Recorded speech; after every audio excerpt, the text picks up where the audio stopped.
Sobozali na pesi bino mbote kolo nzambe akoba toujours na kopambola bino maye ya liboso toye na yango puisque ndenge tolobaka mambu masobele na Rwanda eza ya koinda.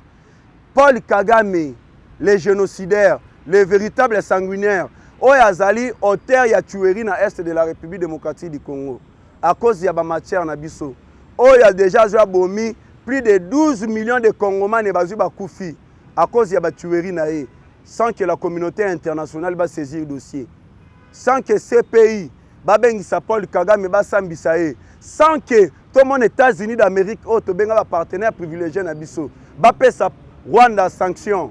Mais aujourd'hui tozo vanda tozo mona une sénatrice américaine azoleka azoloba bio que le Rwanda en train de soutenir les terroristes du M23. Tosenga na Rwanda atika ko soutenir ba M23 a retiré ba militaire na na mabele ya Congo. Mais c'est de reconnaître directement que celui qui est en train de tuer les Congolais c'est Paul Kagame. Mais pourquoi muto bino boza koyeba yende mutazo boma mais incapable ya koper ces sanctions? Pourquoi? Bomituna batuana nyoso bazana sima makambo ezole kana este. Tout cela est lié na ba minéraux na biso car ceux qui batondi ba arme nucléaire wana eza à cause ya ba matière na biso ya est de la République démocratique du Congo. Yango na zongi sarabino selon historique. Les États-Unis d'Amérique appuyé ba matière na biso pendant plus de 25 ans à travers Rwanda. Yango bozo mona ba tia ba usine na bango ya ba raffinerie ya or wapi na Rwanda et puis na Uganda. Donc bitumba toza na yango toza bitumba na la communauté internationale. Parce qu'à l'époque, à Genève, quand Martin Fayoulou avait signé des accords à Genève, cet accord disait ceci, que tant qu'il y a Zali président, les multinationales vont exploiter les minéraux pendant plus de 36 ans. Maintenant, le mandat présidentiel est à la 5 ans, renouvelable qu'une seule fois. Maintenant, il y a des personnes qui sont étrangers, qui exploiter les matières pendant plus de 36 ans. On les a quittés. Maintenant, comment que pas Félix et le chef de l'État n'a pas voulu que Asala na bango ba accord wana po bazwaka ba matière na biso.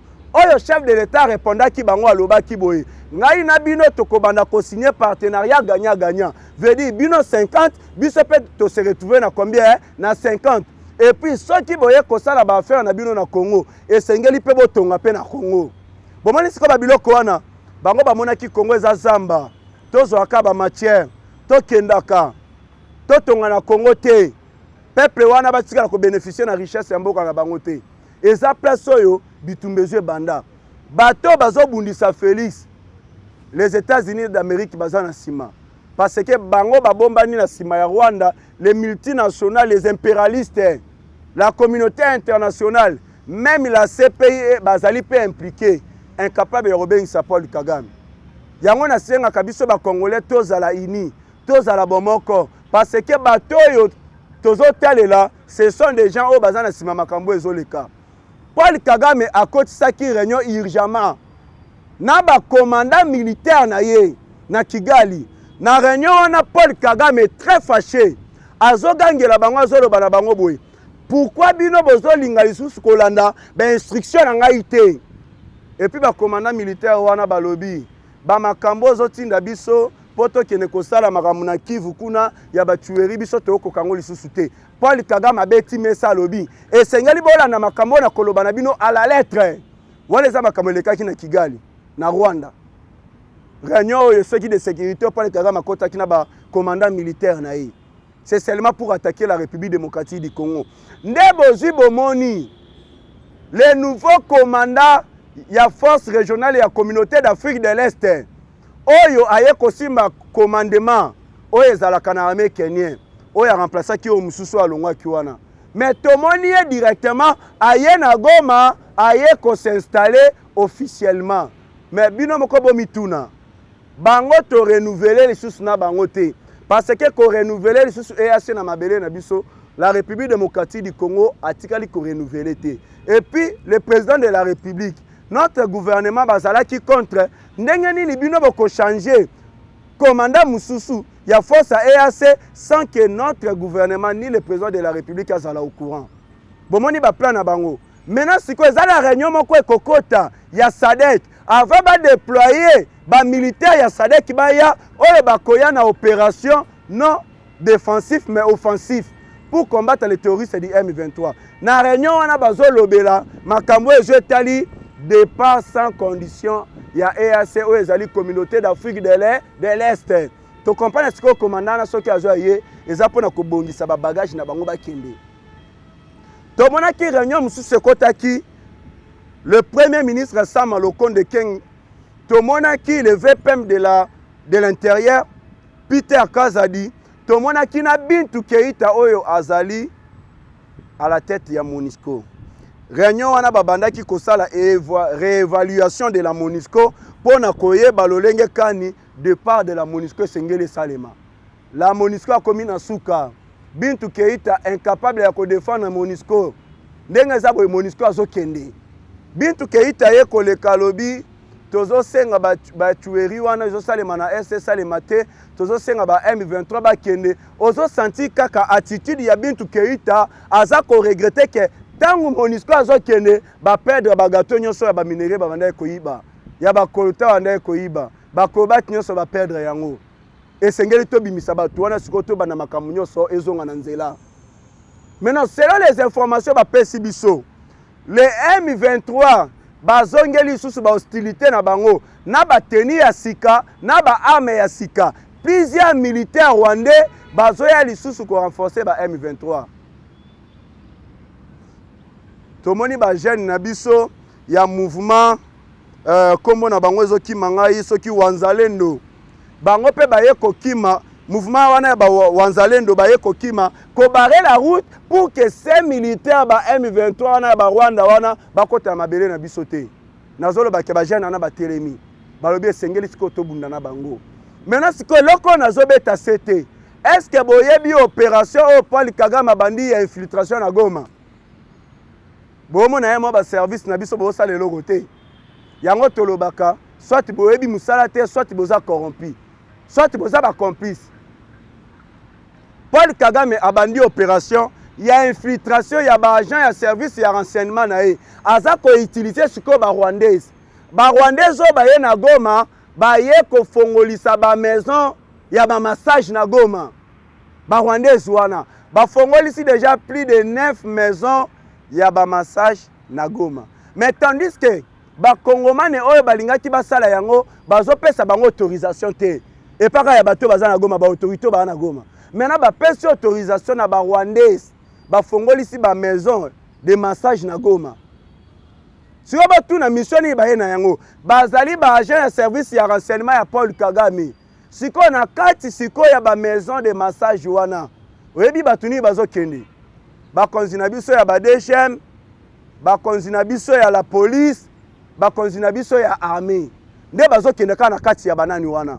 Siko tangu bazo masse bango lokola pe ba sentiment zo le kabango eza pe na mwa chambre mo esengeli bakota bazo dévoiler ba plan d'attaque na biso nyonso et pas ya ba Rwandais wana botala ba kindoki musu tozo ba to eza kindoki to ezani o eza vraiment abomination to ezani ba Rwandais ba ye ba agent servi de renseignement ya Paul Kagame ba fongoli ba maison na bango ya massage bino sikoyo ba autorité bozo kende bozo dévoiler ba plan ba tactique ya attaque na biso ya armée déjà ma bimisi ba plan. Bon autorité mususu bazo kende ya mona ba dossier mususu ezotika la kuna Rwanda azozwa yango. Yango nazwi na sengi message oyo na passé yango epa ya président de la République Félix Antoine Tshisekedi Tshilombo. Na qualité na ya commandant suprême de l'armée de la police congolaise a s'impliquer na makambo.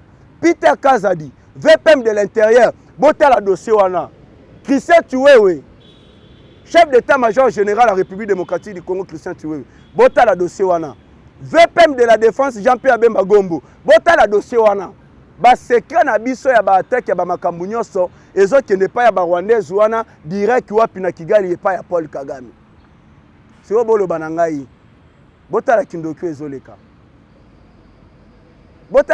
ezoleka est-ce que bomona ngweza normal na minute vient de m'informer bomona ki bakanga ki ba Rwandais na palais des membres boyebi kezali tout près place au chef de l'État Zalaka et puis côté wana ils ont place au babomaka Laurent Désiré Kabila côté wana bakanga ki ba Rwandais belé dans les égouts babomba ma bavanda kuna bien na ba arme na bango na kati opération na bango ezalaki ni lokola bakangi ba Rwandais wana opération eza changer ba Rwandais mususu bakomi kokende kovanda na ba cimetière ba créer ba bunker na bango na ba cimetière parce que bazui ba yebi ke ba Congolais ba bangaka ba tombe place batu bakufa bazala ba soma ba biloko wana ba yebi ke place tozali ba koya ko contrôler biso te ba yo fuya ate ba créer ba bunker na ba cimetière kuna place bakomi bomba na yango wana yango nazo passer vraiment na Peter Kazadi service à renseignement na biso civil et militaire oya kambi ane na biso papa Hervé Mbelu dossier yango wana o toloba kité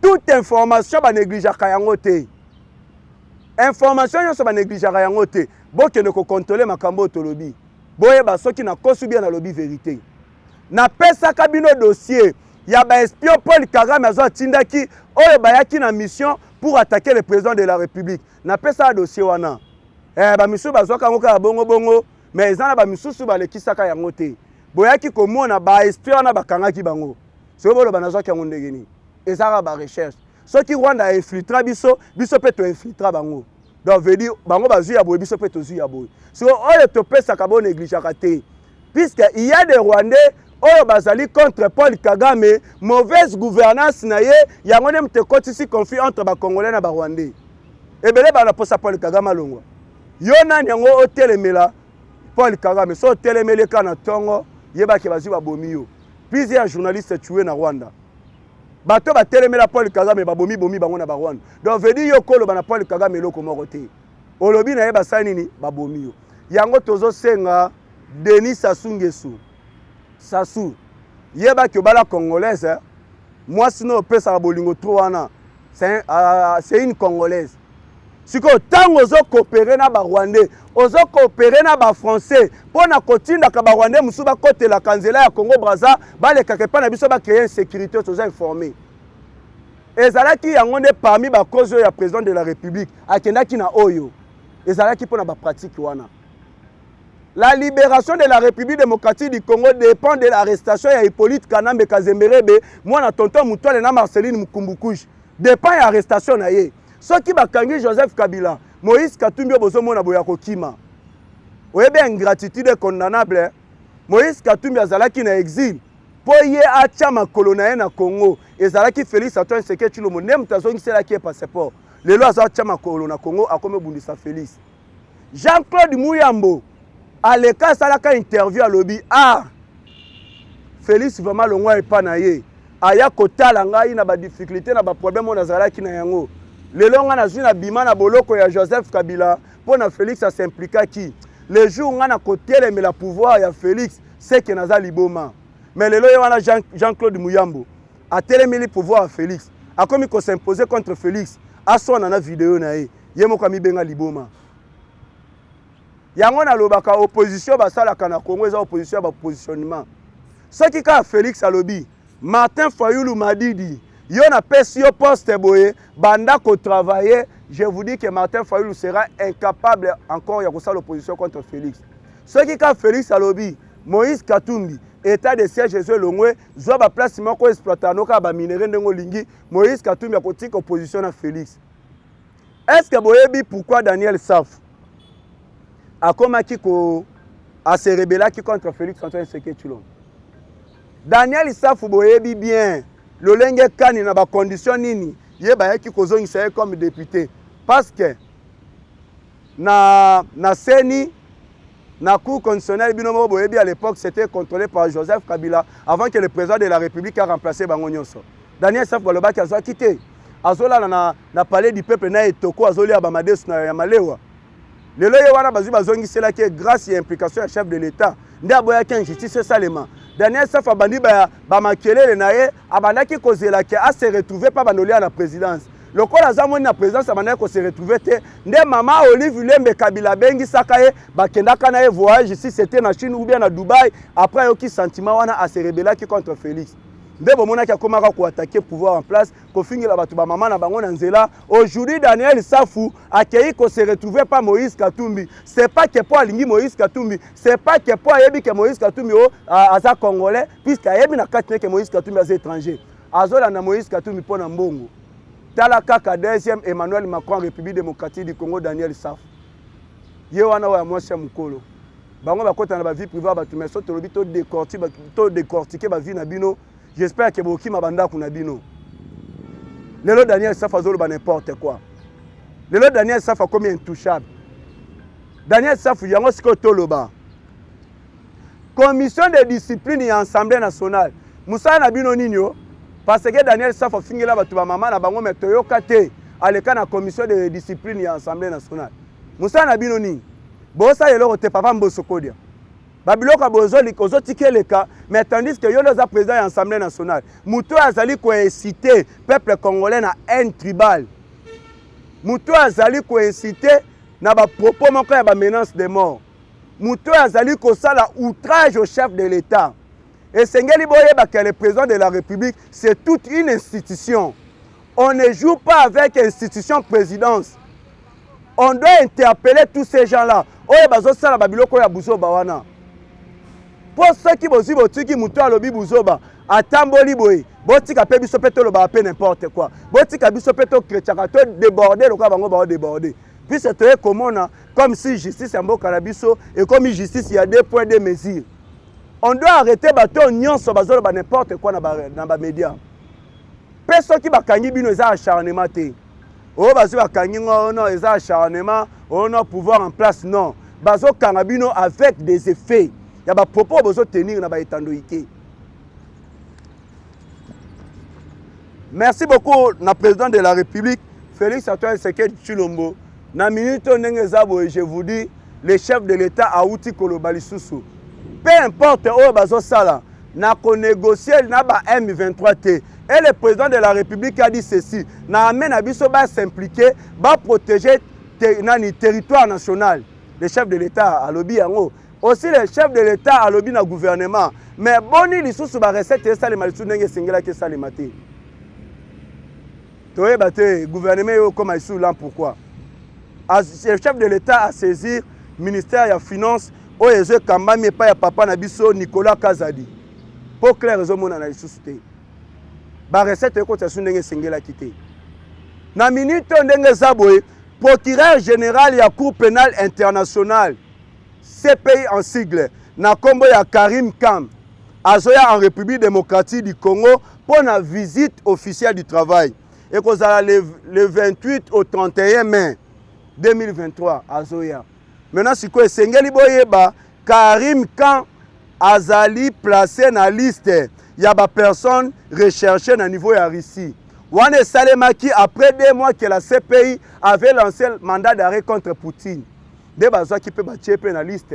Il y a bateau yo Russie azali kolukisa. Et puis la Russie Asie a Tchemibeko, il y a plus de 500 Américains au bakocha sur ma colonie na Russie te. Na kati wana Barack Obama pas azali pe na kati. Donc Russie a compris. Boyeba babiloko ezoleka entre Ukraine et Russie. Et Sengeli boyeba Ukraine azali na ba raison na ye. L'OTAN wana bozomona soki l'OTAN wana eza na plan ya mabe contre Russie. Parce que Poutine a atali or. Mais ndenge nini bino bozoya ko tchaka ba base na bino pembeni awa. C'est que bozali ko préparer un jour bo attaquer ngai. Poutine a boyi yango nde bozi bomoni a pousser à lebina ba américain, ba membre ya l'OTAN bolongo ba bilo na bino a.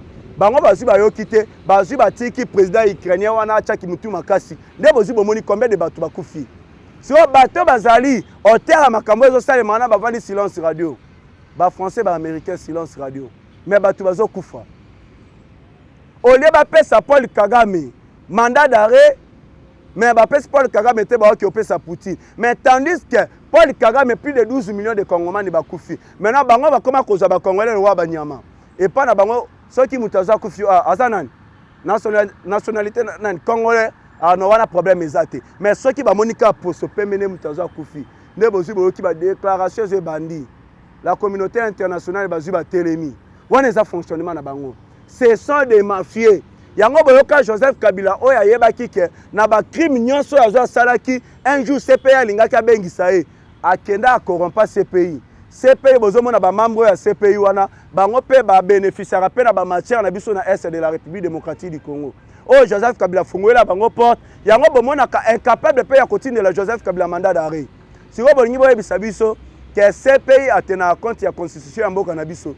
CPI pona kanga un ancien président atenaka compte ya constitution ya mboka na biso te oyo ezoprotege Joseph Kabila. Non, ntango bakangaka Jean-Pierre Bemba azala na fonction, bakangaka yakendaka wapi na CP ya sambaka. Mais qu'est-ce qui n'empêche que bakanga Joseph Kabila? Car ils savent que bango nyonso baza na sima Joseph Kabila. C'est ça le plan.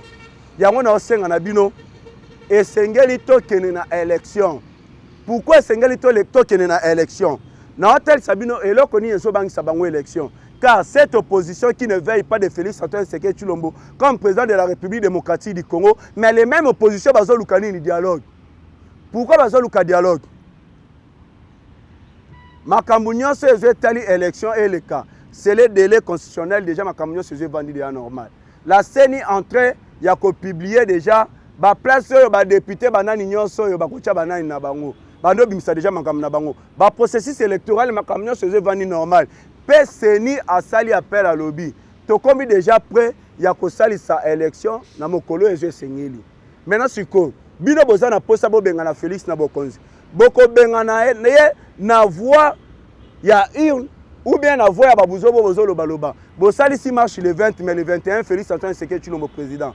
Soki bozo kanisa eloko bozo sala ke Félix akolongwa na Bokonzi bongo eza lokola bozo zela bateau na aéroport et aussi mbaté. Alors eloko ni ezo bangisa bango élection. Joseph Kabila pas na posa vraiment élection ça le matin faux dialogue.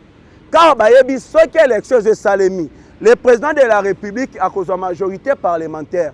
À cause de la majorité, les député Joseph Kabila anomaki pour ne pas protéger la constitution, il a revoir yangote. Les députés ont ceux qui ont touché kaka. Na place pour protéger Joseph Kabila, balongola ndenge protection na ya na kati ya constitution. Les députés ont été na kati ya union sacrée ba osala yangote. Yango banomaki bango bazala ko ba garde-fou, ba protéger constitution, ba toucher ba loi kunate. Siko eloko bazobanga, ceux qui Félix a eu majorité. Bakosi ma constitution loi de père et de mère ekoleka puisque loi na soki eleki sengeli boyeba pourquoi pe bazolinga ngote loi de père et de mère soki ezoleki ekosenga nini ba revoir constitution tango bako revoir constitution nde bakozwa pe proposition ya Steve Mbika ya lobaki mandat présidentiel elongwa de 5 ans et comme de 7 ans bako revoir ba makambo nyonso wana protection ya Joseph Kabila na kati ya constitution et kokweya c'est ainsi qu'on va arrêter Joseph Kabila. Ndelo bango bazobanga que soki Félix Antoine Tshisekedi Tshilombo azuli sous deuxième mandat pour na biso tosili. Nani ngo akoka sur hôtel mana azela sous 5 ans. Incapable parce que état de siège est bloqué déjà moyen ba yiba ba minerais zate. Ba carte visa ba madusu na bango nyonso bloqué. Crise comme côté la bango. Rwanda ye wanat. Rwanda a vivre ne kaka na ba matière ya Congo. Rwanda a tongama na ba matière ya Congo. Na voie normalité mais na makila ba Congomani. Siko banda to bloquer ba zo ba matière na bisoté. Paul Kagame vertige. Paul Kagame ayebi survie na ye ezo dépendre que Félix azana bokonzité. Paul Kagame loko azoluka yango wana. Nde bomoni Paul Kagame en train de financer tous les soi-disant oppositions.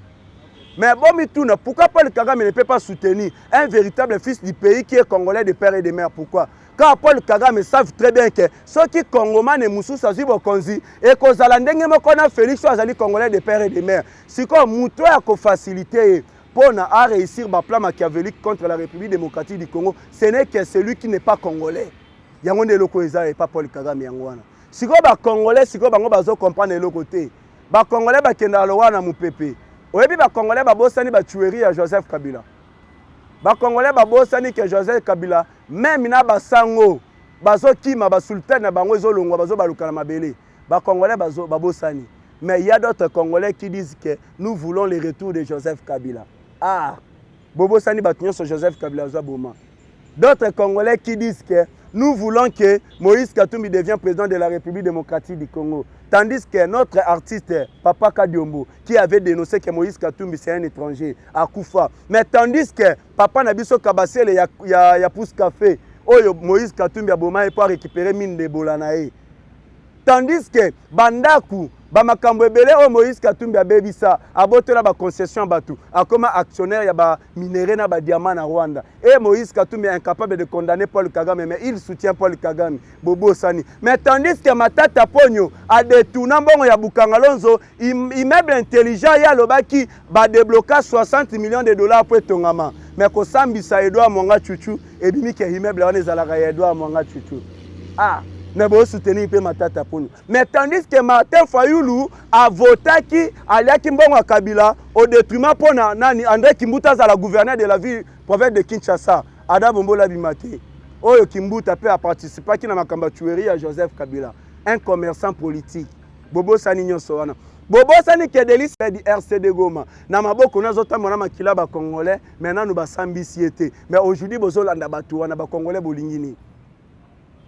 Peu besoin parmi les Congolais mususu non tolingi loi de père et de mère un ancien DG de la SNEL bakangi mais Rwanda en train de réclamer que Muto Bokangi wana c'est pas un Congolais c'est un Rwandais bozongi ça na Rwanda botala ba bêtise wana bozolinga to revivre yango lisusu changement de mentalité bino soki boponi bo vivre na lokuta bo vivre na distraction mais ça na bateau bazi ba poni ba vivre na vérité ba vivre na réalité ba vivre na bolingo ya mboka et nous avons choisi notre pays la République démocratique du Congo et puis nous soutenons tous les Congolais ceux qui bolingi féliciter ngana kolinga bo proposer ngai muto azali na nationalité douté muto to yebi ba parents na ye ezala kwa Martin Fayulu te na botama na njili en 1956 mais tandis que njili ezala qui créé en 1957 et puis Njili va créer juste kaka na 7 quartiers mais ya botama na Njili en 1956 et puis na quartier 12 à l'époque Njili ezalaka te Njili ezalaka zamba ezelo ko bino bozi bolingi biso to lingi yango te.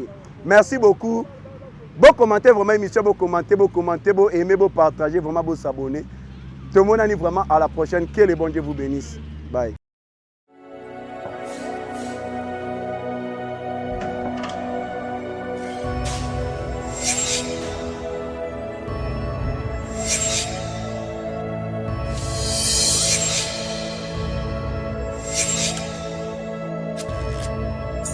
Abonnez-vous sur Pifo Télévision, vous informer sur notre devoir.